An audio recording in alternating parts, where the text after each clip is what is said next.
വയനാട് ദുരന്തത്തിൽ മുഴുവൻ കുടുംബാംഗങ്ങളും നഷ്ടപ്പെട്ടു പോയ ശ്രുതി എന്ന യുവതിയുടെ ദാരുണമായ സംഭവം നമുക്കെല്ലാവർക്കും അറിയാവുന്നതാണല്ലോ. അവരുടെ പ്രതിശ്രുത വരനും പിന്നെ നഷ്ടപ്പെട്ടു പോയി.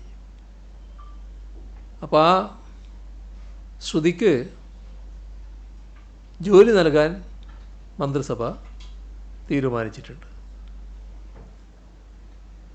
ഇതോടൊപ്പം ഷിരൂരിലെ മണ്ണിടിച്ചിലിൽപ്പെട്ട് ആ ലോറിയിൽ അപകടം സംഭവിച്ച് മരണപ്പെട്ട കോഴിക്കോട്ടെ അർജുൻ്റെ കുടുംബത്തിന് 7 ലക്ഷം രൂപ നൽകുന്നതിനും മന്ത്രിസഭാ യോഗം തീരുമാനിച്ചിട്ടുണ്ട്.